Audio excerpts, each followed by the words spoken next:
Hello बच्चों, चलिए आज का हमारा प्रश्न है दीर्घवृत्त एक्स स्क्वायर बट्टे ए स्क्वायर प्लस वाई स्क्वायर बट्टे बी स्क्वायर बराबर 1, जहां ए का मान है कम है बी से की स्पर्शी रेखा पर नाभि से डाले गए लंबों की लंबाइयों का गुणनफल है। हमें ज्ञात करना है गुणनफल यहाँ से क्या आएगा। तो इस प्रश्न को करने हेतु हमारे पास यहाँ से हमारी मुख्य अवधारणा कार्य करेगी। मुख्य अवधारणा यहाँ से हम लेकर चलेंगे। यदि अब हमारे पास यहाँ से मुख्य अवधारणा यह हम यहाँ से लेके चलेंगे, यदि हमारे पास दीर्घवृत्त का समीकरण एक्स स्क्वायर बट्टे में ए स्क्वायर प्लस वाई स्क्वायर बट्टे में बी स्क्वायर बराबर यदि हमारे पास यहाँ से 1 हो, तो यहाँ से किसी स्पर्शी रेखा पर डाले गए लंब की लंबाइयों का गुणनफल हमें ज्ञात करना है।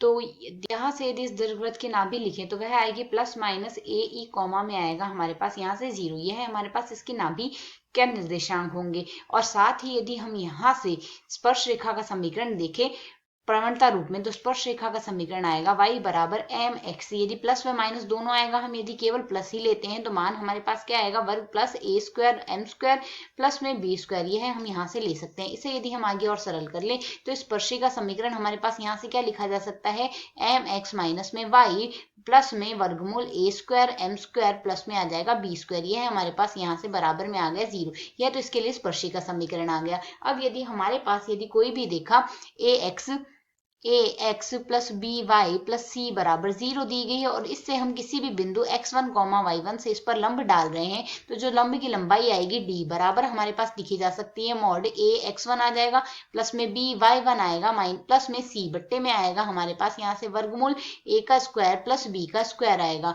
तो यदि अब हम इसे आगे सरल करते हैं, यह हमारे पास यहाँ से समीकरण बन चुकी है। इसे यदि हम इस समीकरण को आगे सरल करें तो हमें यहाँ से क्या करना है, किसी स्पर्शी रेखा पर नाभि से डाले गए। अब यह हमारे पास स्पर्शी रेखा होगी, इसे हम समीकरण 1 नाम देते हैं। नाभि का निर्देशांक यदि हम यहाँ से स्पर्शी से डाले गए लंबों की लंबाइयों का गुणन देखना है, तो पहले तो हम यहाँ से लंब डाल रहे हैं ए ई कॉमा 0 से। तो जो लंब बन रहा है उसकी लंबाई यदि हम P1 माने तो P1 बराबर हमारे पास क्या आएगा, x के स्थान पर ए रखेंगे, y के स्थान पर 0 रखेंगे, मान आ जाएगा एम ए ई प्लस वर्गमूल ए स्क्वायर एम स्क्वायर प्लस में आएगा बी स्क्वायर बट्टे में हमारे पास यहाँ से मान क्या आ जाएगा, इसके बट्टे में हमारे पास यहाँ से मान आ जाएगा गुणांकों का वर्ग करेंगे अर्थात m का स्क्वायर प्लस 1। यह मान हमारे पास आ गया। साथ ही यदि हम माइनस का ए ई कॉमा 0 से लंब डालते हैं तो लंब की लंबाई हम यहाँ से P2 मान लेते हैं। मान हमारे पास यहाँ से आ जाएगा माइनस में एम ए ई आ गया और प्लस में आएगा यहाँ से एम ए ई आ गया, प्लस में आएगा वर्गमूल ए स्क्वायर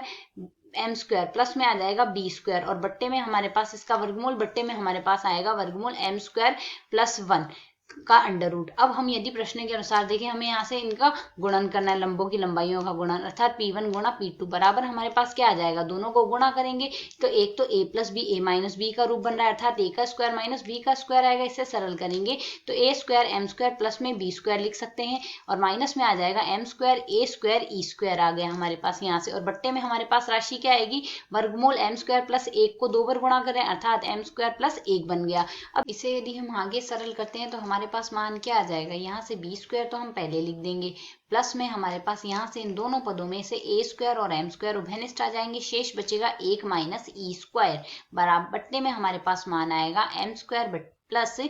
ही है हमारे पास मान आ गया। अब यदि हम यहाँ से देखें प्रश्न के अनुसार हमारे पास उत्केंद्रता E बराबर क्या लिखी जा सकती है, उत्केंद्रता E ए व बी में संबंध यदि हम लिखे तो वह हमारे पास लिखा जाएगा, क्योंकि यहाँ से प्रश्न के अनुसार हमें क्या दिया गया है, a का मान हमारे पास यहाँ से छोटा है क्योंकि a हमारे पास छोटा है b से, तो इस स्थिति में हमारे पास a स्क्वायर गुणा में आ रहा है 1 माइनस ई स्क्वायर बराबर हमारे पास क्या लिखा जा सकता है, b स्क्वायर के बराबर लिखा जा सकता है। तो यदि अब हम इसमें मान प्रतिस्थापित कर दे तो P1 और P2 का हमारे पास यहाँ से जो गुण आएगा वह हमारे पास बराबर लिखा जा सकता है b स्क्वायर प्लस में एम स्क्वायर b स्क्वायर आ गया और बट्टे में हमारे पास मान आ रहा है एम स्क्वायर प्लस 1। तो यदि हम इसे आगे सरल करें दोनों पदों में से हम बी स्क्वायर उभयनिष्ठ ले सकते हैं, शेष बचेगा 1 प्लस एम स्क्वायर बट्टे में आ रहा है 1 प्लस एम स्क्वायर अर्थात 1 प्लस एम स्क्वायर से 1 प्लस एम स्क्वायर कट जाएगा और यहाँ से मान आ जाएगा बी स्क्वायर।